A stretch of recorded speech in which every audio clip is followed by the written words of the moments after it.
buenas noches. Estamos en otro programa más de la entrevista del lunes a través de Canal 2 Televisión Tu Imagen. Hoy estamos con el diputado Joel Rosales Guzmán. Él había estado antes en nuestro programa, creo que fue el primer programa inaugurando esta serie de entrevistas, pero hoy día lo tenemos por una razón muy especial. Se cumplen 3 años del terremoto del 27 de febrero y él fue el primer actor, si no uno de los grandes actores. En esa oportunidad fue el que le tocó enfrentar la situación y sacar adelante un suceso que era por demás trágico. Buenas noches, diputado. Buenas noches, don Jorge. Buenas noches a todos los televidentes de Canal 2 Televisión. Vamos a partir por lo anecdótico. ¿Dónde está usted? ¿Cómo parte este asunto el día 27?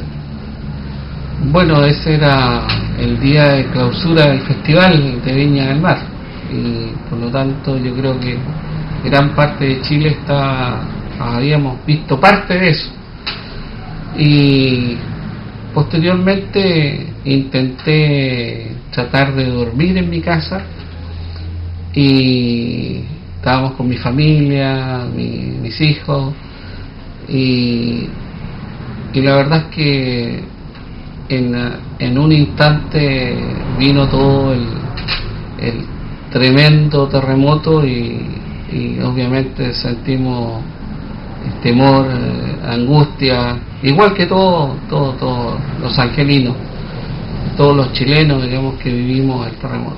Te contaré que el diputado en ese tiempo, alcalde, vivía en un 10º piso, si no me equivoco. Claro, yo vivía en un 11º piso. 11º piso, y la verdad es que este terremoto en altura se multiplica la fuerza del movimiento, y debe haber sido, yo creo, más de 1 metro para cada lado. Era imposible sostenerse, tratar de levantarse de la cama. Por lo tanto, ahí nos quedamos con mi hijo recién nacido de día. Tenía 1 mes aproximadamente de recién nacido, y nos quedamos ahí esperando lo peor, digamos, que a lo mejor el edificio se colapsara, se viniera abajo, y la verdad es que al quedar atrapado en el departamento, porque nos sacaron las personas que estaban de vigilancia, rompieron la puerta. Fue la única forma de poder salir de ahí. No nos dimos cuenta cómo llegamos al primer piso. La verdad, yo solo me acuerdo que solo salí, pero no recuerdo cómo llegué al primer piso por la escalera, obviamente, pero de forma muy rápida. Y ahí constaté que el edificio está en perfectas condiciones, digamos, se había mantenido, no tenía mayores dificultades, y ahí tomé la decisión de ir a dejar a mi familia a la casa de mi suegra, los dejé ahí, esto en un tiempo no más de media hora, y antes de la media hora yo estaba en la municipalidad junto a algunos funcionarios que llegaron, pocos al principio, y todo el resto de los funcionarios no es que a lo mejor no quisieran llegar, sino que también tenían el temor, el pánico, y estaban junto a sus familias, y así vivimos en los primeros instantes. ¿Cómo se coordina? Bueno, yo debo contar que la verdad, para las personas que tienen servicio público es bastante complicado, porque cuando ocurren estas cosas se ven en la encrucijada entre dejar la familia de lado y atender los servicios para los cuales ellos tienen obligaciones, ¿no es cierto? Y a veces la familia no entiende mucho esto, en el sentido, oye, ¿cómo me dejaste? ¿Cómo va a estar tu pega primero? Espero que no haya pasado, diputado. No, todo lo contrario, siempre he contado con el apoyo de ellos, y así como algunos llegaron o llegamos rápidamente, hay otros que se pasaron de largo y a la semana todavía no volvían al trabajo. Yo le contaba, mi padre fue un hombre de comunicaciones también, y mi madre lo trató de tú justamente por atender las obligaciones profesionales antes que la familia. Mi padre era algo menos parecido a usted, diputado, y partía el tiempo en Santiago, trabajaba en la radio, y la familia queda en segundo plano, pero yo entendía que él tenía una obligación para con su auditorio. Y ahí parte la emergencia, Jorge. ¿Qué es lo primero que se hace? Primero, yo constaté que la municipalidad estaba muy deteriorada, sin luz, sin agua, igual que muchos hogares de Los Ángeles, y me fui a la prefectura de Carabineros. Y era el único lugar en el centro que contaba con energía eléctrica, tenía un sistema autónomo, por lo tanto desde ahí, y algunas comunicaciones a través de la central de radio de Carabineros para ver cómo estaba en la otra zona de Los Ángeles, y también un poco saber en las primeras circunstancias.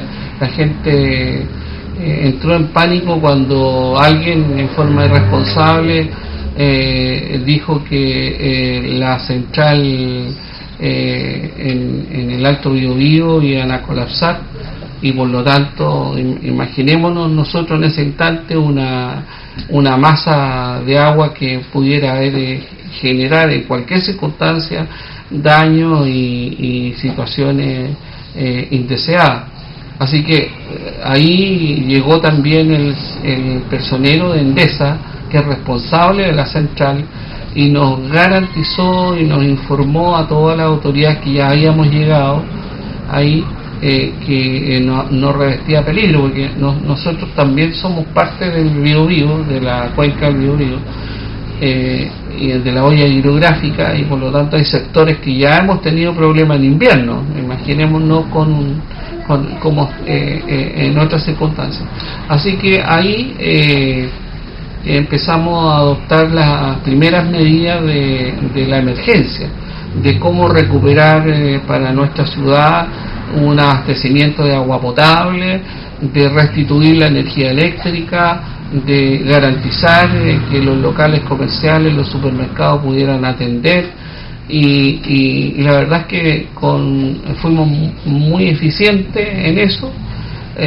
Nuestra ciudad, a Dios gracias, pudimos recuperar el abastecimiento de agua potable en el casco urbano en un porcentaje muy alto, y por lo tanto el resto de las personas que no tenían agua, tenían familiares, podían ir a buscar a esos lugares. Ahora, en la noche, naturalmente hay todo un desconocimiento, no se sabe cuál es la magnitud, ¿no es cierto?, cuántas casas en el suelo. Al día siguiente, cuando se hace el recorrido, que normalmente se hace, ¿no es cierto?, ¿era de la magnitud que usted pensaba? Era peor de lo que yo pensaba, era peor, porque fue un terremoto muy mentiroso para nosotros. Aparte de lo evidente de los bloques de departamento de Santiago Huera, de Galvarino y Padre Hurtado, que colapsaron, quedaron con daño irreversible, por lo tanto no había posibilidad de parcharlo o hacer algún trabajo de ese tipo. Detrás de la vivienda había mucho daño, o sea, uno pasaba por las calles, aparentemente no notaba daños mayores, pero cuando la gente nos invitaba a cruzar su casa hacia el interior, la verdad es que eran daños muy graves, y por eso el municipio que me correspondió dirigir en esa oportunidad, los funcionarios, yo agradezco a los funcionarios municipales, a todos sin excepción, la fortaleza, la dedicación, el poder entender que había gente igual que uno, con la misma desesperación y la misma gana de poder recibir un aliento, una mano amiga que lo orientara cuando veían que su vivienda estaba absolutamente dañada y sin posibilidad de recuperar nada. ¿Cuántas medidas más o menos fueron las que acá se construyeron? La verdad es que deben haber sido se entregaron por parte de la municipalidad cerca de 2.700 medidas agua. Aparte de eso, otras instituciones de tipo religiosa entregaron una cantidad también importante de vivienda de emergencia. Esta noche terminaron un minuto que el orden público tuviera problemas? ¿Cómo ocurrió en Concepción? La verdad es que yo quiero destacar en esto la labor de Carabineros. Carabineros fue vital en estos primeros instantes, porque así lo conversamos con el prefecto y todo su equipo de oficiales, la importancia que tenía no dejar que esta emergencia desbordara el orden público. Y si bien es cierto pudieron haber algunos atisbos en algunos sectores, se controlaron en forma muy eficiente y oportuna, actuando rigurosamente, con el fin de que a nadie se le ocurriera tener la intención siquiera de causar otros daños a la población. ¿Qué le parece la actuación del gobierno de aquel entonces en este desastre? Bueno, un gobierno que ya está saliendo del cargo, fue muy poco lo que pudo aportar en ese escenario, digamos. Pero hay fuertes críticas, por lo menos, por ejemplo, en el caso de Concepción, no haber sacado antes las Fuerzas Armadas, en el caso de haber dado las alertas, los de tsunami. A eso me refería básicamente. Bueno, yo hablaba solamente de Los Ángeles, pero indudablemente que uno al abrir el comentario hacia otras zonas de nuestra región, hay que lamentar muerte por decisiones que no se tomaron, digamos. Y eso es responsabilidad del gobierno anterior, obviamente. Y como hoy día la gente está acostumbrada por cualquier cosa echarle la culpa a los presidentes, la verdad es que eso fue lo que pasó, lo que vimos nosotros en las noticias a nivel nacional, autoridad absolutamente sobrepasada por las circunstancias, y con muy poco mando ante una emergencia de esta envergadura. En estos casos, los planes de emergencia son eficaces, o la verdad que ante desastres de esta magnitud todos los planes se quedan obsoletos? Bueno, un terremoto de esta magnitud, creo que de lo que nosotros tenemos registro en el planeta, no se han dado más de 3 o 4. Por lo tanto, es difícil imaginar que alguien pueda prever un plan de emergencia para una catástrofe como la que nosotros vivimos. Si bien es cierto, todos tienen o pueden pensar, o existen manual de cortapalo de cómo proceder, yo creo que todos fueron sobrepasados en gran medida. Pero sí, creo que los chilenos tenemos la grandeza de, ante estas circunstancias, se nos ocurren cosas. Y yo creo que mucho de eso pasó por lo menos en mi ciudad, en Los Ángeles, que tuvimos que, más allá de los manuales de cortapalo que nos dicen qué hacer en determinadas circunstancias, fuimos rigurosos en que la sensación de inseguridad debía ser tratada con el máximo rigor por las fuerzas policiales que estaban atendiendo a la comunidad. Digo esto también porque los carabineros también sufrieron el terremoto, tenían su familia en sus casas, y ellos estaban trabajando para proteger a la población civil. Por lo tanto, eso era el primer efecto que queríamos dar en la ciudad y en la provincia en general. Digo en la ciudad y en la provincia porque los teléfonos, todos sabemos lo que pasó con ellos, sirvieron solamente de linterna y no había ninguna posibilidad de comunicarse con nadie. Así que sabíamos apenas a través de la central de radio Carabineros lo que estaba pasando en la provincia y algunas cosas de Concepción. Y posteriormente era cómo apoyar a la gente para que la distribución de agua fuera equitativa, fuera oportuna, y fuera eficiente. Y también como yo cité en mi oficina a los dueños o a los responsables de los supermercados, le hicimos notar que en otras ciudades estaban pasando situaciones muy complicadas, y que no había ninguna justificación para que ellos no abrieran el supermercado, porque la gente no estaba pidiendo que le regalaran la comida, sino que estaba pidiendo que le vendieran. Había suficiente alimento en los supermercados, y el problema de ellos era que no tenían benzina para los generadores eléctricos, no tenían seguridad tampoco, y le proporcionamos todo eso, lo necesario para que pudiera ser atendida. Y de hecho Los Ángeles fue la ciudad que abasteció por muchos días a muchas ciudades cercanas a Los Ángeles, e incluso de la 9ª región venían a abastecerse acá. Se les daba tiempo limitado para que ingresaran al supermercado, creo que eran 10 o 15 minutos, compraban lo suficiente, porque en realidad el abastecimiento de los supermercados estaba garantizado. Tenían prioridad en la dificultad de llegar a la zona, considerando que habían puentes hacia el norte que habían colapsado, pero con los sistemas de emergencia se les dio prioridad. Bueno, vamos a hacer un corte comercial breve y volvemos con la entrevista del lunes en Canal 2, Los Ángeles Televisión.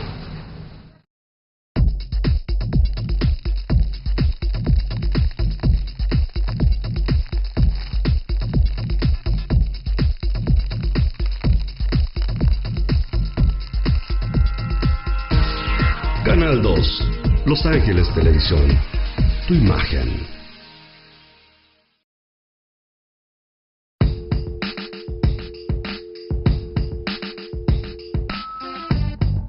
Canal 2, Los Ángeles Televisión, tu imagen.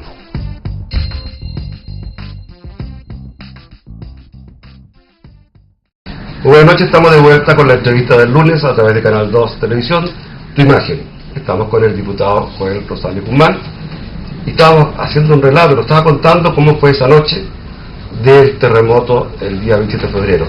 Una consulta, a 3 años, ¿qué podríamos decir sobre la reconstrucción del sistema habitacional? Siempre hay críticas, y hay gente que dice que no se ha hecho lo suficiente, otra gente, el gobierno dice que está en un 82% ya construido, ¿no es cierto?, o sea, arreglado los problemas. ¿Cuál es su visión de acá, de Biobío, de Los Ángeles en particular y digamos de la provincia? Yo creo que la ciudad más afectada fue Los Ángeles. Hay antecedentes de otra comuna en la provincia que también han tenido programas habitacionales del Ministerio de la Vivienda derivados del terremoto. Por lo tanto, aquí en Los Ángeles nosotros pudimos hacer un catastro de casi 7.000 viviendas afectadas. De las 7.000, cerca de 3.000 con familias que arrendaban viviendas, casas que se destruyeron por completo, y casas que en sitio propio también tenían dificultad. Eso suma un total de aproximadamente casi 7.000 familias. La municipalidad, con la colaboración de algunas universidades de otras partes del país, con profesionales, pudieron ayudarnos en forma gratuita a verificar y contratar los daños de las viviendas y de edificios acá en la zona.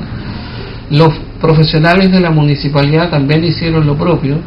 Los funcionarios del Serviu también pudieron colaborar, y logramos formar un equipo junto a otros profesionales de otros servicios públicos para verificar y contratar y emitir el certificado de daño total de las viviendas. Con esa catastro, la municipalidad, con haber hecho anticipadamente, nosotros formamos la eje municipal que nos permitía postular a las familias que estaban en esta situación, familias que arrendaban. Nuestra primera prioridad fueron los bloques de departamentos que se derrumbaron. El de Galvarino principalmente. Logramos traer a la ministra de la Vivienda, a la ministra Mate, que fue pieza clave en la resolución y constatación de los daños que había acá en Los Ángeles. La pudimos hacer entender ella en representación del gobierno, las tremendas dificultades que estaban pasando en nuestras familias, y por lo tanto al verificar la información que le entregamos en forma muy responsable la municipalidad, ella se hizo todo su empeño y su interés y puso toda su mejor disposición para que Los Ángeles tuviera prioridad en la asignación de los subsidios que se derivaran de los programas terremotos. Soluciones habitacionales hubo en Los Ángeles a propósito. Yo diría que unas 7.000 aproximadamente 7.000. Entre reparación de vivienda, que es una cantidad importante, pero viviendas nuevas yo creo que deben ser unas 3.000 aproximadamente, y lo otro en sitio propio. Y ahí eso hoy día las actuales autoridades están cortando cinta, digamos, del trabajo que hicimos en esa oportunidad. Y yo me alegro mucho porque son familias. Hay algunos que miraron con mucha mezquindad el actuar de la municipalidad y que hoy día tienen cargos públicos, y que eran parte del gobierno anterior, y les extrañaba, les sorprendía y casi les molestaba que el municipio tuviera tanta preponderancia en el accionar respecto de la contratación de siniestrados. Por lo tanto, en el nuevo gobierno que asumió, encontramos una disposición distinta y logramos conseguir subsidio para todos. Yo creo que debe quedar gente que a lo mejor no se informó adecuadamente, no verificó sus datos, y que a lo mejor fue dañada en el terremoto, pero que hoy día todavía no tiene una solución. Yo no descarto que existan personas así, pero esa familia no significa que no tengan posibilidad de incorporarse a los programas habitacionales del Ministerio de la Vivienda. Ahora, por ejemplo, me acuerdo yo que había mucha gente que no tenía resuelto su posición efectiva, de modo que gente en el campo básicamente, ¿no es cierto? Y no podía, no tenía el terreno para construir. Esto ya cerró, ya se acabó. Bueno, para la gente tenía inhabitabilidad, digamos. O sea, los programas terremotos se acabaron hace rato, digamos, pero están abiertas las postulaciones para los programas normales. Es decir, la única diferencia entre cuando dicen 80-20, son programas que el 80% de los componentes de ese grupo tenían el certificado de terremoteado, y el otro 20% era gente que estaba en programas normales y que postulaba con ahorro. El terremoteado postuló sin ahorro, recibió su casa a 0 pesos, digamos, están felices, contentos, la están cuidando mucho, y los otros postularon con ahorro, y esa es la única diferencia. Hoy día los programas siguen igual, pero con ahorro. Y la calidad de la vivienda, porque una de las cosas que siempre se critica, ¿no es cierto?, que claro, se entrega una vivienda, pero la vivienda no alcanza ni para vivir nadie, que son de mala calidad. ¿Qué quitar en la calidad? Bueno, yo más que hoy día, en primer lugar, las viviendas tienen bastantes metros más que las que se entregaban en el gobierno anterior. En segundo lugar, los estándares de calidad y de seguridad asociados a los nuevos estándares de calidad exigidos por el Ministerio de la Vivienda producto del terremoto son muy diferentes.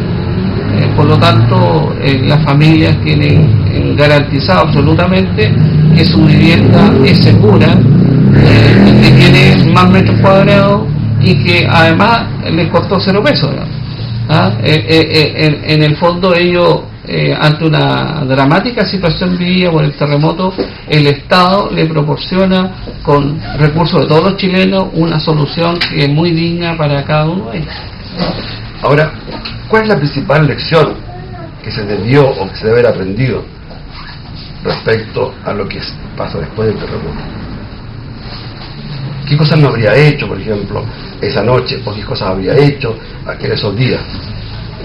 Yo creo que ante una emergencia de esa envergadura, en que todos asumimos que tenemos familias, que tenemos responsabilidades, que nos gustaría quedarnos con ellas, los funcionarios públicos en general hicieron un esfuerzo y entregaron tiempo más del necesario sin costo para el Estado, para poder ser solidario y ayudar. En esto a veces la mezquindad, digamos, del ser humano, la falta de prudencia, la envidia a lo mejor, de ver que algunos están trabajando intensamente en un problema que afecta a personas, a familias, a niños, a ancianos. Yo les pediría que fueran más generosos, digamos, no convertir una situación tan catastrófica como fue el terremoto en algo mediático en que se critica. Yo a lo mejor dejé de ir a algunos sectores porque era imposible multiplicarme en la misma noche, ir a todas partes. Y si iba, pasaba, digamos, conversaba con alguna familia, estuvimos en las canchas de Santiago Huera, en Pailligüe, contratando, fui al campo, tuvimos nosotros el fallecimiento de una familia de 5 personas porque se derrumbó un silo, digamos. Bueno, entró el pánico de que todos los silos se iban a derrumbar y esos silos hoy día todavía están parados y no les pasa nada. ¿Está conforme con lo que se hizo en ese minuto, tanto el alcalde, que era usted, los funcionarios, el municipio? ¿Está conforme? Yo creo que en conciencia estamos tranquilos, asumiendo que a lo mejor se pudo haber hecho algo más. Siempre existe el espacio para perfeccionar todo trabajo que hace un ser humano. Nos podemos equivocar, nos podemos a lo mejor no ocupar los tiempos que son valiosísimos en estas circunstancias en algo que uno cree que puede haber sido más adecuado. Por lo tanto, yo en conciencia estoy muy tranquilo porque me la jugué por mi ciudad, me la jugué por la gente más humilde. Todos ellos, la mayoría, tienen sus temas resueltos, de vivienda principalmente, y las otras cosas que están asociadas al terremoto, que son parte de otros ministerios, en salud, en educación. Conseguimos los recursos necesarios para mejorar la infraestructura educacional, de recuperar los establecimientos educacionales oportunamente, en materia de camino. Hoy día y hasta el momento en que yo salí de la municipalidad para ocupar el cargo de diputado, no había, creo que lo digo con mucha humildad, creo que no habían cosas de importancia esperando una solución derivada del terremoto. Yo creo que fuimos enérgicos, yo defendí con mucha fuerza los intereses de mi ciudad, y por lo tanto creo que ahí estuvo la fortaleza de la ciudad para resolver los temas. Diputado, salgamos del terremoto. Quiero hacer un par de consultas. Una de ellas es, uno escucha muchas veces decir a la gente que no han habido cosas nuevas en Los Ángeles, que la inversión ha sido poca. Cuando uno analiza la cifra, la verdad que no es así, que la inversión ha sido cuantiosa. Y me gustaría saber cuál ha sido la principal financiamiento que se consiguió cuando usted fue alcalde. ¿De qué voy a decir? Estoy orgulloso de esto. Yo en esto quiero ser bastante serio y decir que los proyectos no se hacen de un rato para otro. Así como el alcalde que me sucedió a mí participó en muchos cortes de cinta producto de esos proyectos, el actual alcalde también va a tener un periodo bastante largo de corte de cinta, inaugurando proyectos que fueron derivados en la administración que me tocó presidir. Yo cuando salí del cargo de alcalde había una cartera de proyectos asociada a presupuestos ya asignado de cerca de 37.000 millones de pesos. Estaban listos. Estaban listos. Por supuesto, ahora... ¿De eso cuánto se ha materializado? Yo creo que muy poco, y el gobierno comunal actual tiene que asumir en propiedad la gestión y dedicarse a trabajar, dedicarse a hacer los proyectos que están en materia de, por ejemplo, de agua potable rural. Yo cuando me fui habían 19 proyectos de agua potable rural, los más grandes de la región, unos 7.000 millones de pesos o más, que se tienen que empezar a ejecutar en la medida que la administración municipal siga gestionando la asignación de las licitaciones, de todo lo administrativo, que es donde se pierde mucho tiempo. O sea, dejó pega por 37.000 millones para la autoridad. Claro, nadie puede desconocer las 19 salas cunas o jardines que están en las poblaciones más modestas de nuestra ciudad, con las cuales se pueden atender a más de 1.000 niños, que antes no tenían una posibilidad las mamás de dejarlo en ninguna parte. Los centros de salud familiar, los mejores de Chile, están en Los Ángeles, con inversiones de, no sé, 10.000 millones de pesos que están ahí, para que aquí no hay cuentos ni nada. En materia de programas habitacionales con el Serviu a través de la EGI municipal, programas de pavimentos participativos, en educación, digamos, cómo logramos, por ejemplo, tener los liceos en Santa Fe y Llano Blanco. En Llano Blanco yo sigo sosteniendo de que el director del liceo, que es una persona que ni siquiera del lado político mío, digamos, yo lo nombré director por su currículum, por su jerarquía, digamos, profesional, no por razones políticas. Fue director provincial de educación, fue director provincial de educación, pero junto a la comunidad presentaron un proyecto de liceo polivalente, y que la actual administración ha sido incapaz de firmar siquiera los acuerdos con el Ministerio de Educación para llevar adelante. Yo personalmente, con la comunidad organizada, dimos los pasos necesarios para que este colegio pudiera ya entrar ahora en marzo con una educación técnico-profesional pertinente, digamos, al entorno en el cual está este liceo, que es muy necesaria en el área agrícola. Por lo tanto, yo creo que ese es un tema que está pendiente y no hay que mirar egoístamente los proyectos. Yo cuando asumí como alcalde dentro de un gobierno que no era el de mi sector político, pero fui leal, correcto y serio de trabajar con las autoridades de ese gobierno con el fin de que los proyectos que le interesaban a Los Ángeles fueran ejecutados, fueran entregados los recursos, y me la jugué por eso. Por eso mi administración municipal tuvo un gran acercamiento con el intendente regional de la época, don Jaime Toá, un hombre que es intendente del Partido Socialista, una gran persona, que fue capaz de entender esta mirada, y trabajamos juntos y logramos que los proyectos de la Comuna de Los Ángeles fueran aprobados. La última pregunta, voy a acabar el tiempo. Polideportivo. Ya hemos hecho varias veces, y sale todos los días la misma pregunta, porque la vez pasada, ¿no es cierto?, se habló de que era por etapa, pero sale una declaración, una cuña, como llamamos nosotros en prensa, del intendente, donde dice que no era por etapa,